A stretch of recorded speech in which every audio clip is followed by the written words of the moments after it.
What is the best cruise for a first timer? Now, I admit this is an unusual time to be asking this question. Yeah. But if you're thinking about booking something in advance and things are cheaper, now than I think they've been in a very long time. What if you've never taken a cruise before and you're curious about doing that in hopefully a post-vaccine, post-COVID world? What would you recommend? So my answer, goes to my first cruise. I think a 4-day cruise out of a relatively familiar port is a good way to go. My first cruise was on the Carnival Inspiration, sailing out of Long Beach, California, going to Catalina and Ensenada. And so it was 4 days. And I think 4 days is great because on the off chance that you don't take to cruising, if maybe for some reason it, exacerbates motion sickness or something like that, then you can kind of tough it out for 4 days. Yeah, exactly. Right. Get off the ship at the two ports. Yeah. Half the days are port days. So you can. It's a relatively low risk. It's relatively low cost. I recommend leaving from a familiar port. I've been to LA previously. I'm on the West Coast, so going down to LA wasn't as huge a cost or an unfamiliar area than say leaving out of a port that I'd never been to before. So I recommend a 4-day sailing that includes maybe one domestic port, one foreign port if possible, and leaving from somewhere as local and as familiar as possible. And then 4 days I think is enough to get a good sampler taste of a lot of the different experiences. What's the dining like? What's the entertainment like? What does it really cost? And we've got a video about that on YouTube. Check that out. But what can you really expect? Being there, YouTube can only tell you so much. A podcast can only tell you so much.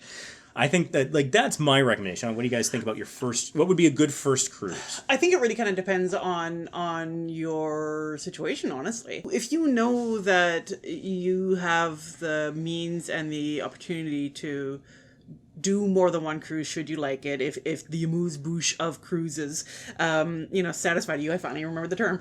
I don't know that term. And that's a story for another time. Sure. Subscribe to catch whatever podcast we end up answering that question. There you go. Teaser. But yeah, no, if you know that you have the opportunity to do more cruises, should you like, then yeah, I would have like a bit of a taste test and do the Ensenada Catalina cruise. Absolutely. If this might be a situation where it is kind of I don't know if I get to do this again. Cruise of a lifetime.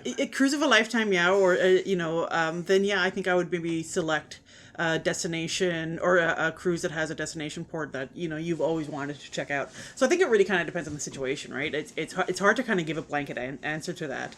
I absolutely agree with what it is that you're saying. Mm-hmm. But I also, our first cruise, so we went on a cruise first with Burton. And then we went on a cruise with the Breeze. 8 of us? 8. Yeah, it was a group of 8. In that following holiday season, on the Breeze, and we did an itinerary. It was a 7-day sailing, and we went to see Bob Marley's mausoleum. My mother and I. I don't know whether or not we'll be able to do that again. That particular thing. We will be able to. Whether or not we in fact will do that again, and that's a whole other thing. Cost and other factors. And so I liked that was our first time out the gate that we did that, because it's kind of like we checked that off the bucket list, kind of not as a okay, let's just get it done for the sake of getting it done, but let's get it done now while we know we can get it done now, right? One thing I think went really well with that cruise is I think our first port was Grand Turk. It was. And what's nice about Grand Turk, assuming you don't get heat stroke or break your toe, is that the whole foot. It was a whole foot. I didn't mean to diminish your injury. But if you're careful in Grand Turk is lovely and safe. Don't worry about it. But what's great about Grand Turk is I don't think it's a huge culture shock if you haven't traveled internationally very much. And you can have a lot of fun for free, which is helpful as well. Yeah. Impact on the wallet. So you can. It's almost hard to spend money in Grand Turk. Yeah, you walk off the cruise ship. You go to your left. There's a free beach. You bring $5 and some ID as a deposit. You rent a floaty, and that's a lovely day. Absolutely. That's all it takes, and gives you a toe in the water taste of what a port day looked like. So I think that was part of why that really worked well too. Well, and as also an entry level experience. I also had a pretty amazing experience where it was Grand Turk was our first day, and we didn't have a sea day from leaving port, so it was the immediate next day. So I was still recovering from jet lag or something. I was just excited. Because we left out of Miami. Yeah, and it was a long day, and a whole bunch of things went sideways, and just it was a thing. Vomit ensued. Yeah, It was red, if you're curious. it was pink, but yes. Yeah, there's vomit in that story. We might save that story for another day. That's Patreon content. Yeah, maybe. If you enjoy stories about vomit, Yeah, subscribe to our Patreon. Patreon.com/vacationimpossible. That might be the worst Patreon plug we've ever done. Probably, yeah. Because not just because of the vomit, but also talking over each other's stuff.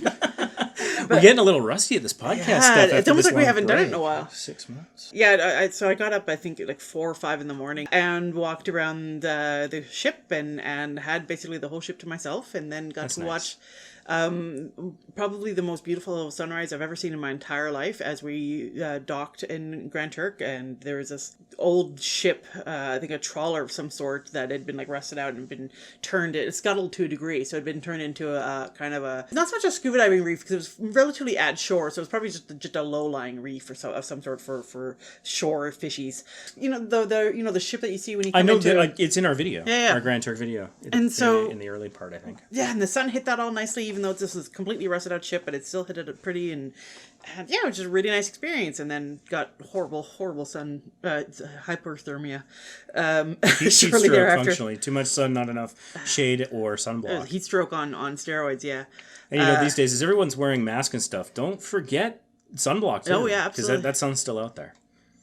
So yeah, I guess having both of us having had different first time cruising experiences, I can see how the both of us are like, well, kind of It depends. worked for us. Do what we did. Yeah. So with that in mind, Julian, what do you think would be ideal for somebody going on their first ever cruise? Maybe if they were a younger person. Okay. Or would any cruise do? Does it matter? Your thing was like basically 4-day cruise for sample size. Mm-hmm.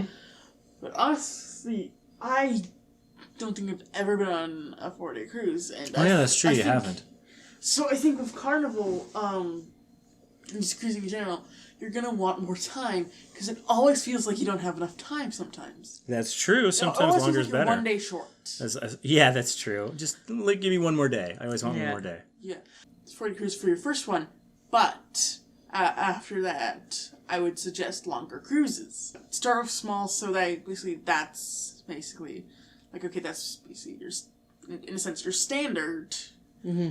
And then, so technically, your standards improve. Yeah. So you're constantly going on the best cruise of your life by upping it every time.